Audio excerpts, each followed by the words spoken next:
온 마을이 저주했습니다. 역병의 그림자가 들이운 조선 팔도 모두가 구미호를 악마라 불렀습니다. 하지만 의원 소연은 알고 있었습니다. 이 모든 비극이 단지 피를 탐하는 요괴의 이야기가 아니라는 것을.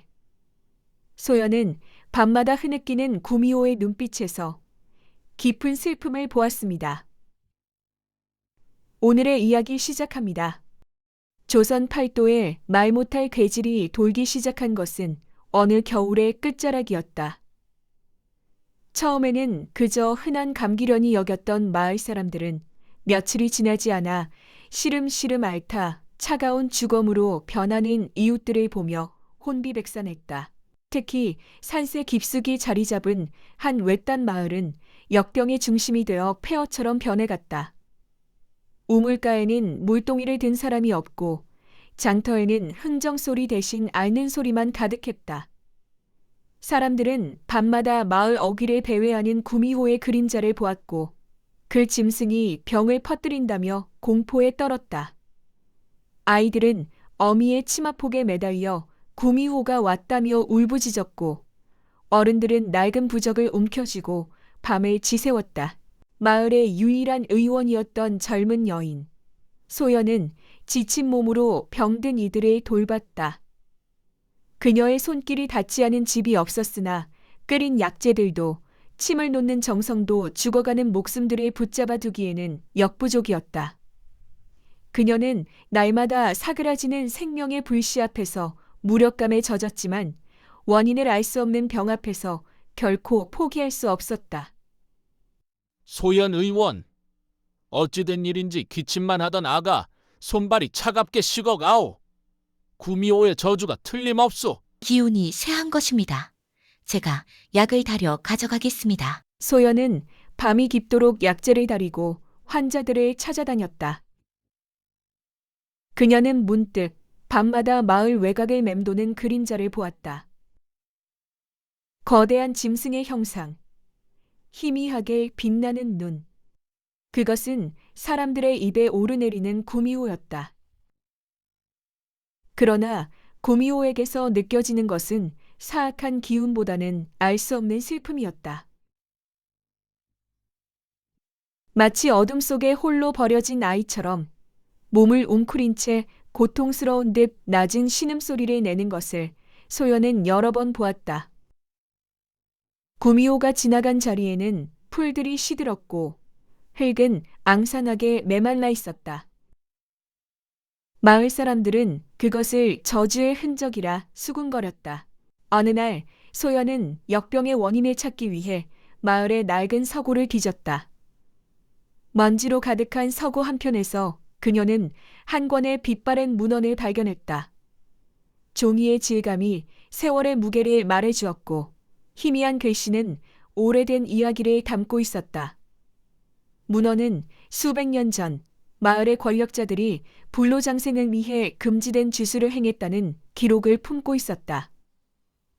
그 주술의 대가로 마을에는 주기적으로 그림자처럼 드리운 재앙이 찾아올 것이며 오래된 빚이 대대로 이어질 것이라 적혀 있었다. 소연은 문득 의문을 품었다. 이 병이 진정 새로운 재앙이 아닌 오래된 빚에서 비롯된 것이라면? 그녀는 구미호의 행적을 다시 떠올렸다. 밤마다 특정 외곽 지역, 특히 병세가 심한 곳 근처를 배회하던 구미호의 모습, 그리고 그가 사라진 자리에 남겨진 생기 없는 흔적들. 그것이 과연 병을 퍼뜨리는 자의 행동일까? 소연은 곰곰이 생각에 잠겼다. 이 병의 근원은 과연 구미호에게 있는 것인가? 아니면 밤이 되자 소연은 다시 마을에 나섰다. 낡은 문헌에서 얻은 단서와 구미호의 반복되는 행동을 토대로 그녀는 구미호의 뒤를 밟기로 결심했다. 희미한 달빛 아래 소연은 구미호가 향하는 곳을 조심스럽게 따랐다. 구미호는 마을 외곽의 깊은 숲속 오래된 사당으로 향하고 있었다. 그곳은 마을 사람들도 발길을 잘 들이지 않는 버려진 곳이었다. 사당 주변에는 녹슨 주술 도구의 파편들이 뒹굴었고 발해버린 재물 흔적들이 보였다. 사당으로 다가갈수록 역병의 기운이 더욱 짙게 느껴졌다. 사당 안은 더욱 기이한 풍경이었다. 구미호는 제단 위에 쓰러지듯 웅크리고 있었다. 그의 몸에서는 검은 안개 같은 기운이 뿜어져 나왔고 구미호는 온몸으로 그 기운을 흡수하려는 듯 고통스럽게 몸부림치고 있었다. 그 과정에서 구미호의 하얀 털은 검게 변색되고 있었고 고통스러운 비념은 인간의 울음소리와 다를 바 없었다. 소연은 숨을 멈추고 그 광경을 지켜보았다. 구미호는 인간의 간을 탐하는 것이 아니었다. 수백 년 전 인간의 탐욕으로 시작된 금지된 주술의 저주, 즉 역병의 기운을 자신의 몸으로 흡수하여 정화하려 고통받고 있었던 것이다. 구미호의 온몸에서 피어오르던 검은 안개는 역병의 기운이었다. 그리고 그 기운을 정화하려는 구미호의 희생이 사람들에게는 역병을 옮기는 것으로 오인되었던 것이다. 구미호가 밤마다 마을 외곽을 배회하던 것은 역병의 기운이 가장 짙은 곳을 찾아 정화하기 위함이었다. 그가 고통스럽게 내던 신음소리는 제 안을 홀로 짊어진 비통함이었다. 그리고 그가 지나간 자리에 풀들이 시들고 흙이 메말랐던 것은 역병의 기운이 구미호의 몸을 통해 정화되는 과정에서 주변의 생명력을 앗아갔던 흔적이었다. 소연은 진실 앞에서 말없이 주저앉았다. 인간의 어리석음과 탐욕이 만들어낸 재앙을 한 요물이 홀로 짊어지고 있었다. 소연은 조용히 구미호에게 다가갔다. 그녀는 구미호의 고통스러운 울음소리 사이로 희미하게 빛나는 눈빛에서 거부할 수 없는 간절함을 보았다.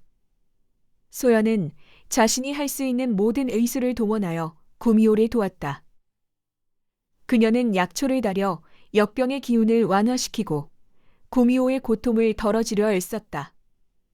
인간과 요물의 말없는 협력이 시작되었다. 밤마다 소연은 사당을 찾아 구미호와 함께 역병의 기운과 싸웠다. 시간이 흐르자 마을의 역병은 점차 잦아들기 시작했다.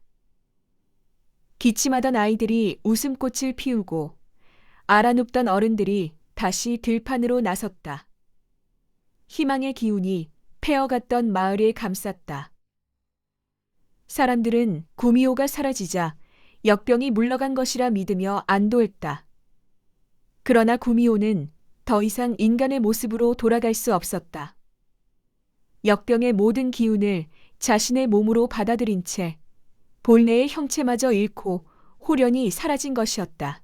마을은 평화를 되찾았지만 구미호의 숭고한 희생의 진실은 소연만이 홀로 기억하는 슬픈 이야기가 되었다. 소연은 폐허가 된 사당에 남아 구미호가 남긴 마지막 흔적을 어루만졌다.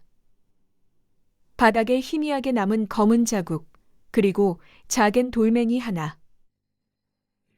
그것은 인간의 어리석음과 외로운 헌신을 말없이 증명하는 듯했다. 이 이야기는 인간의 좁은 시야로 인해 얼마나 많은 진실이 왜곡되는지 보여주는 오랜 교훈으로 남았다.